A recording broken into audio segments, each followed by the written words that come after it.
નમસ્તે વિદ્યાર્થી મિત્રો, આજે આપણે ધોરણ 12 ભૌતિક વિજ્ઞાન વિષયમાં પ્રકરણ 9 કિરણ પ્રકાશશાસ્ત્ર અને પ્રકાશી ઉપકરણોની ચર્ચા કરીશું.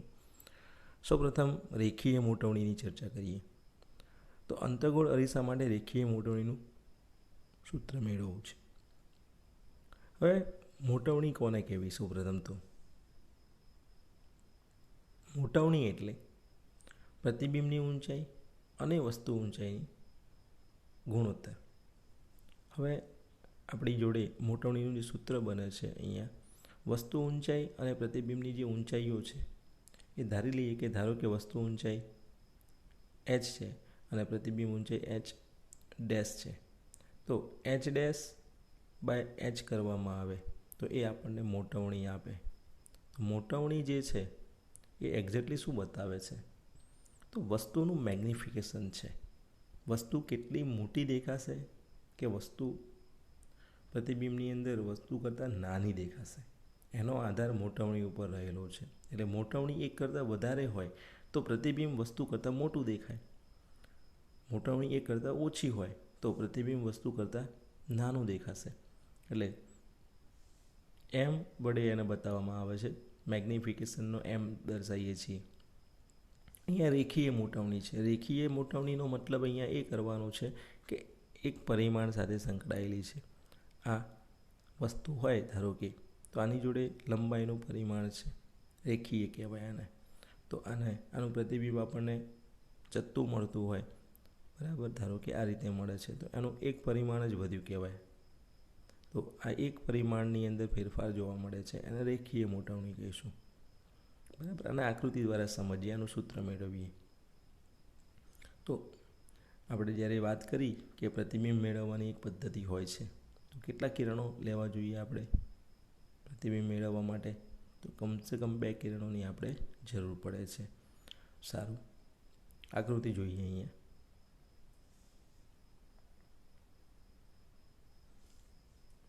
આ આકૃતિની અંદર તમે જોઈ શકો છો કે એક એ બિંદુનું પ્રતિબિંબ ક્યાં રચાશે? તો એ બિંદુનું પ્રતિબિંબ રચવા માટે એક કિરણ લીધું, જે સુરેખ ગયું, અને એ ક્યાંથી પસાર થશે? તો કે મુખ્ય કેન્દ્રમાંથી. આ રીતે આ મુખ્ય કેન્દ્રમાંથી પસાર થયું. બીજું કિરણ લીધું, જે ક્યાં આપાત થાય છે? ધ્રુવ પર આપાત થાય છે, અને ત્યાંથી પરાવર્તિત થઈ એ રીતે પસાર થાય છે. તો જે 2 કિરણો ભેગા થાય છે એ બિંદુમાંથી નીકળેલા આપાત કિરણો પરાવર્તન પામીને એ બિંદુએ એનું પ્રતિબિંબ મળ્યું કહેવાય. એટલે એ ડેશ એ એનું પ્રતિબિંબ છે, બરાબર. એ જ રીતે આપણે બી બિંદુનું પ્રતિબિંબ મેળવવાની વાત કરીએ તો બી બિંદુનું પ્રતિબિંબ આપણને બી ડેશ આગળ મળે છે. તો આ રીતે એ બી એ વસ્તુની ઊંચાઈ બને છે અને એ ડેશ બી ડેશ એ એટલે કે એચ ડેશ એ આપણને પ્રતિબિંબની ઊંચાઈ મળે છે.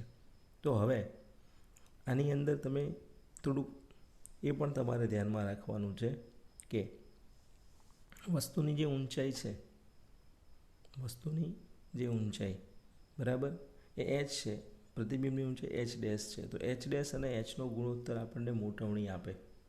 હવે આ મોટવણીનો જે પદ છે એના આપણે સંજ્ઞા પદ્ધતિ અને ત્રિકોણનો ઉપયોગ કરીને મેળવીએ તો તમે અહીંયા 2 ત્રિકોણો તમને મળે છે. એક ત્રિકોણ એ બી પી, એ બી પી, અને બીજો ત્રિકોણ બને છે ત્રિકોણ એ ડેશ બી ડેશ પી, એટલે નીચેનો ત્રિકોણ એ ડેશ બી ડેશ પી. આ બંને ત્રિકોણો સમરૂપ ત્રિકોણો છે. એની અંદર જે થીટા કોણ બને છે બંનેની અંદર એ આપણને સરખો મળે છે. તો હવે થીટાની સામેની બાજુ એટલે એ બી, અને થીટાની પાસેની બાજુ એટલે બીપી. અહીંયા થીટાની સામેની બાજુ એટલે એ ડેશ બી ડેશ, પાસેની બાજુ એટલે બી ડેશ પી. તો આની ઉપરથી સમરૂપતાની શરતનો ઉપયોગ કરી શું લખી શકાય? તો કે B dash A dash by B એ.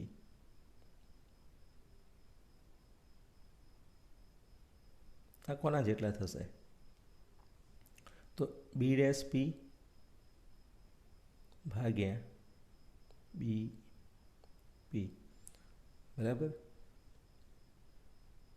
હવે તમે આની અંદર કિંમતો ભરી દો અને એનું સાદુરૂપ આપી દઈએ તો આપણને કંઈક આવું સમીકરણ તૈયાર થાય.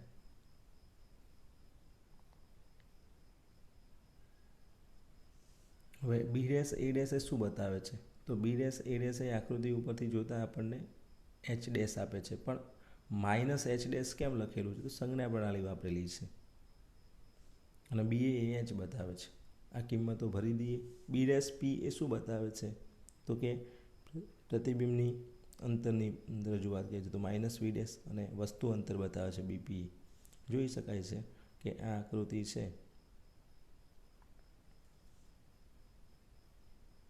આની અંદર બીપી જે છે સ્પષ્ટ જોવાય છે. બીપી એ યુ બતાવે છે, પણ ઋણ કેમ લખીએ છીએ? તો બીપી બરાબર માઇનસ યુ લખવાનું કારણ સમજી શકાય છે, સંજ્ઞા પ્રણાલી પ્રમાણે આવે છે. એ જ રીતે બી ડેશ પી એ વી બતાવે છે, પણ માઇનસ વી લખવાનું કારણ સંજ્ઞા પ્રણાલી છે કે આપાત કિરણની વિરુદ્ધ દિશામાં મપાયેલા અંતરો છે. તો આ રીતે મોટવણીનું સમીકરણ આપણે મેળવી શકીએ છીએ. તો આપણને શું સમીકરણ મળ્યું અહીંયા? તો આ કિંમતો ભરી દઈએ આ સમીકરણની અંદર. જુઓ, બી ડેશ એ ડેશ તો માઇનસ એચ ડેશ, બી એની જગ્યાએ H, B dash P dash આની જગ્યાએ માઇનસ વી અને બીપીની જગ્યાએ માઇનસ યુ. સાદુરૂપ આપીશું તો જવાબ પ્રાપ્ત થાય છે આપણને માઇનસ એચ ડેશ એમ બરાબર minus H dash by H બરાબર, અહીંયા આવશે બરાબર બરાબર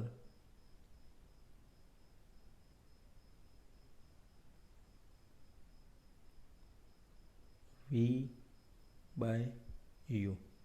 બરાબર, અહીંયા minus H dash by H બરાબર minus V by minus U છે. તો હવે તમે અહીંયા જુઓ મોટવણી મેળવવી છે, તમારે તો મોટવણી એટલે એચ ડેશ બાય એચ મેળવવું છે. તો આનું તમે સાચું સમીકરણ તૈયાર કરશો તો આની અંદર એચ ડેશ બાય એચ જે છે એની કિંમત આપણે ભરીશું તો આપણને વી બાય યુ તરીકે મળશે. તો સાચા પ્રતિબિંબ માટે પ્રતિબિંબ ઉલટું મળે તેથી મોટવણી ઋણ અને આભાસી પ્રતિબિંબ માટે પ્રતિબિંબ ચત્તું મળે તેથી મોટવણી ધન ગણાય છે.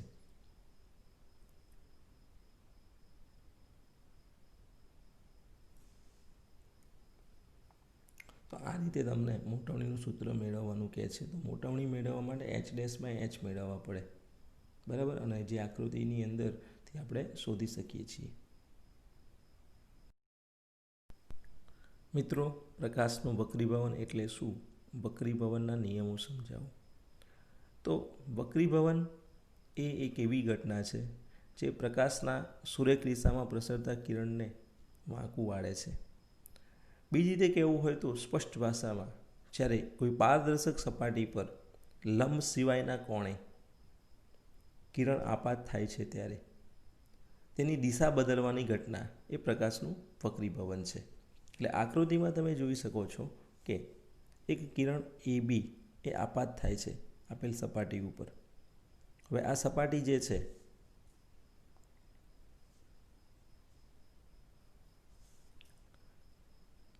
આ સપાટી ઉપર એ બી કિરણ આપાત થાય છે, આપાત કિરણ છે. હવે એ લંબ સાથે આઈ જેટલા કોણે આપાત થઈ રહ્યું છે. માધ્યમ 1 અને માધ્યમ 2 એ પારદર્શક છે.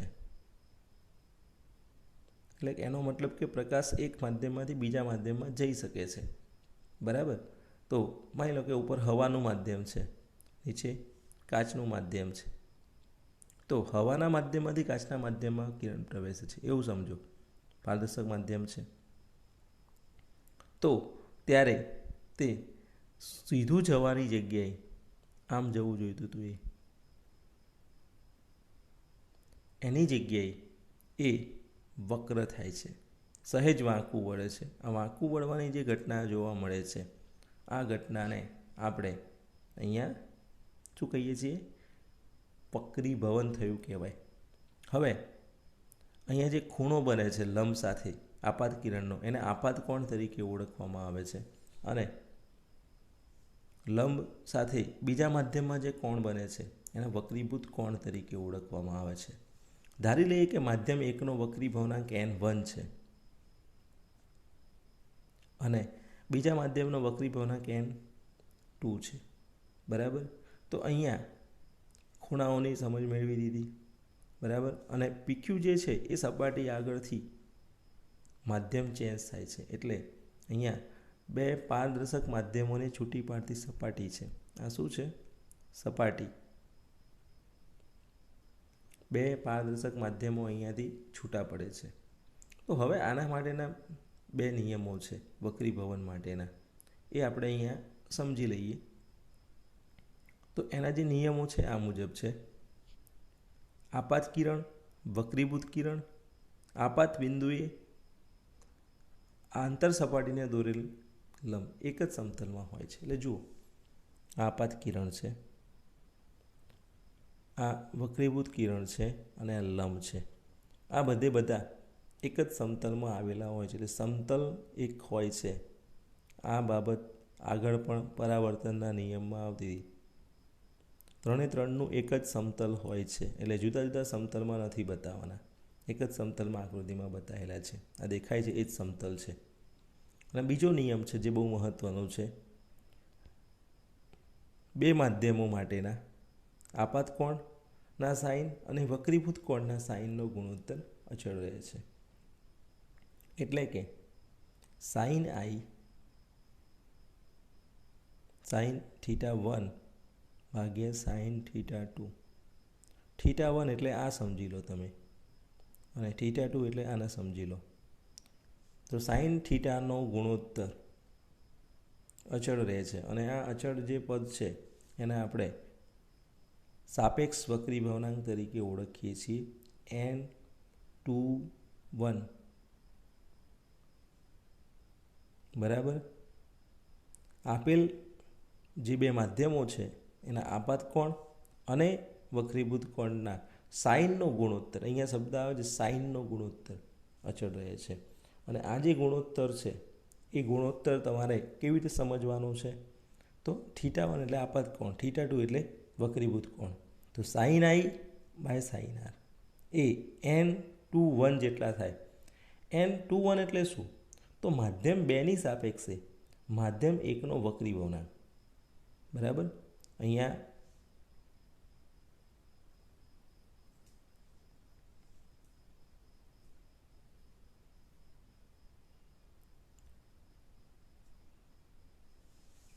Sign I by sine R is equal to n2 n2 એ શું બતાવે છે? તો n2 એ માધ્યમ 2ની સાપેક્ષે માધ્યમ 1નો વક્રીભવનાંક છે. અને આને આપણે સ્નેલનો નિયમ પણ કહીએ છીએ. બરાબર.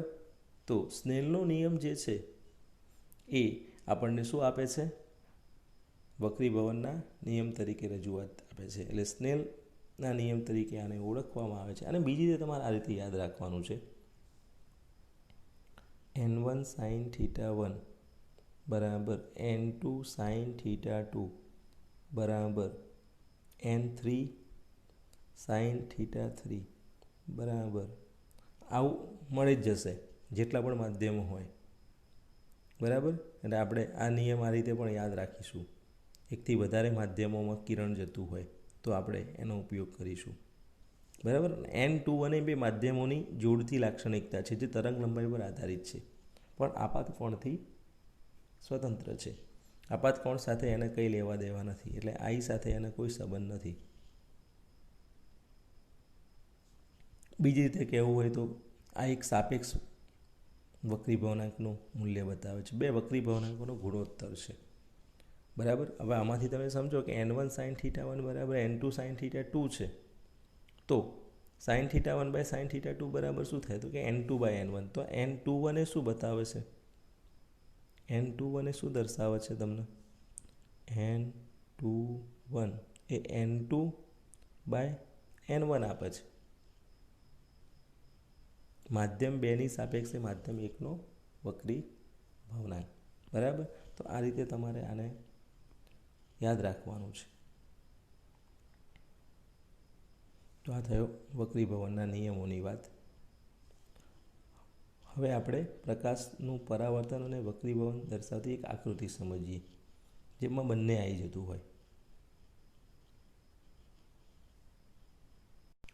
અહીંયા જોઈ શકાય છે કે આપાત કિરણ જ્યારે સપાટી પરાવર્તક સપાટી પર આપાત થાય છે ત્યારે પાછું પડતું બતાવેલું છે.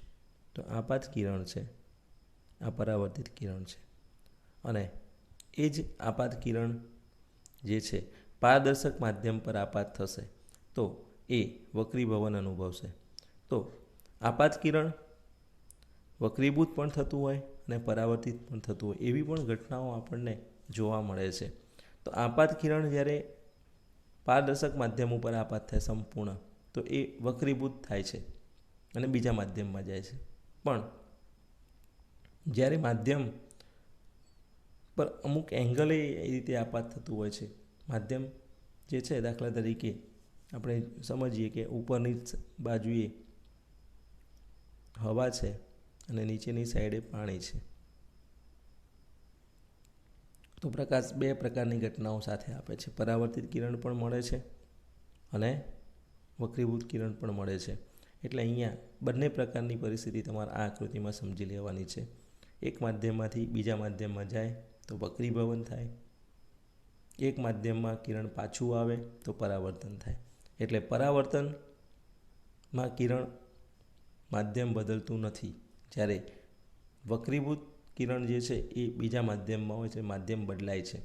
તો સમજી લેવાનું કે પરાવર્તિત કિરણ અને આપાત કિરણ એક જ માધ્યમમાં હોય, આપાત કિરણ અને વક્રીભૂત કિરણ જુદા જુદા માધ્યમમાં હોય છે.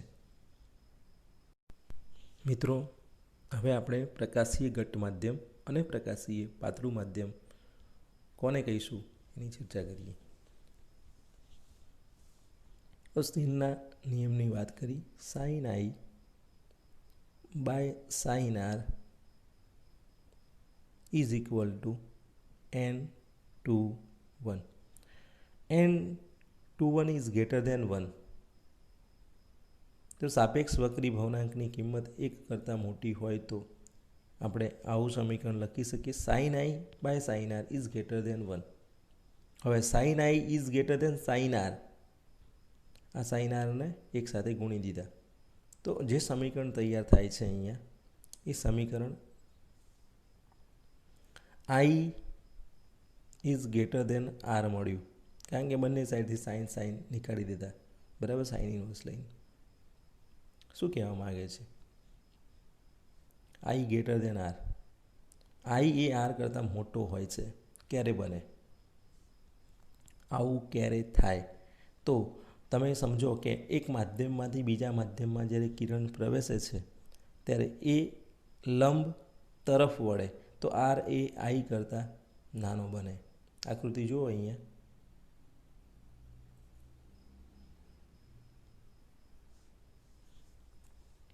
જુઓ, હા, પ્રથમ માધ્યમ છે, આ બીજું માધ્યમ છે. હવે પ્રથમ માધ્યમમાં જે કોણ આઈ છે, જો આ કિરણ અહીંયા માધ્યમ ના બદલાતું હોત તો સીધું જાત આ રીતે, બરાબર. તો અહીંયા જે આખો ખૂણો બનત, આખો એ આઈ જેટલો બનત, પણ માધ્યમ બદલાવાના કારણે આ કિરણ વક્ર થાય છે અને આર જેટલા વક્રીભૂત કોણે એ બીજા માધ્યમમાં જાય છે. તો જોઈ શકાય છે કે I is greater than R મળે છે. હવે આઈ કરતાં આર નાના મળે છે, એનો મતલબ એવો થયો કે કિરણ લંબની નજીક જાય છે. લંબ એટલે અહીંયા દોરેલી જે લાઈન છે આ લંબ છે, લંબની નજીક આવે છે. વક્રીભૂત કિરણ લંબની નજીક આવે છે, બરાબર. તો એ n/1 ગ્રેટર દેન 1 ક્યારે મળે? તો એનો મતલબ કે n/n1 જે ગુણોત્તર છે, n/n1 ગ્રેટર દેન 1 થાય. એટલે કે n2 ગ્રેટર દેન n1 થાય. હવે આ કન્ડિશનમાં n2 એ n1 કરતાં મોટા હશે.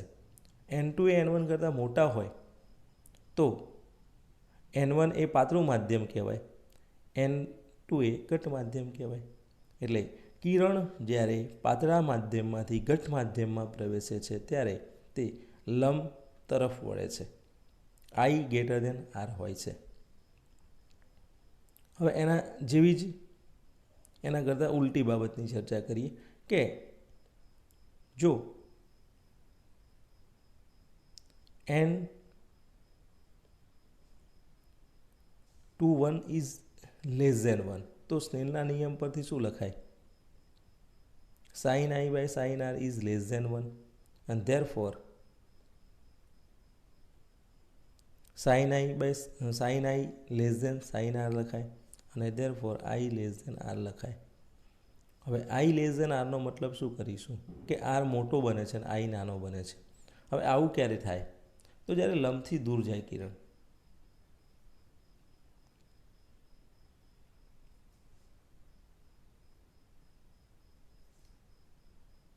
જોઈ શકાય છે કે આપાત કોણ છે આઈ, એના કરતાં વક્રીભૂત કોણ આર મોટો થાય છે. ખરેખર અહીંયા જો સપાટી ના બદલાતી હોત તો આ કિરણ સીધું જાત, બરાબર. પણ સપાટી બદલાય છે, માધ્યમ બદલાય છે, માટે વક્રીભૂત થાય. તો જોઈ શકાય છે કે આઈ કરતાં આર મોટો છે. આને શબ્દોમાં બોલવું હોય તો શું બોલાય? તો કે લંબથી આ લંબ દોરેલો છે, લંબથી કિરણ દૂર ગયું કહેવાય. અહીંથી નીકળવું જોઈએ તો એનાથી દૂર જાય છે. તો કિરણ જ્યારે પ્રકાશીય માધ્યમમાં વક્રીભવન પામ્યા પછી લંબથી દૂર જતું હોય તો એ કિરણ માટે કહી શકાય કે એ કિરણ ઘટ્ટ માધ્યમમાંથી પાતળા માધ્યમમાં પ્રવેશે છે. ઘટ્ટ માધ્યમમાંથી પાતળા માધ્યમમાં પ્રવેશતું કિરણ એ લંબથી દૂર જવાનું વલણ ધરાવે છે, એટલે દૂર જાય છે. અને પાતળા માધ્યમમાંથી ઘટ્ટ માધ્યમમાં પ્રવેશતું કિરણ જે છે એ લંબ તરફ જાય છે, બરાબર. તો આ બંને માધ્યમોની લાક્ષણિકતા સમજી લેવાની છે. આકૃતિ ઉપરથી તમને ખબર પડી જાય કે કયું માધ્યમ ઘટ્ટ હશે, કયું માધ્યમ પાતળું હશે, બરાબર. અહીંયા આ માધ્યમો એ ઘનતાના સંદર્ભમાં નથી લેવાના, પ્રકાશીય ઘનતા લેવાની છે. પ્રકાશીય ઘટ્ટ માધ્યમ અને પાતળું માધ્યમ પ્રકાશના સંદર્ભમાં, વક્રીભવનના સંદર્ભમાં લેવાનું છે.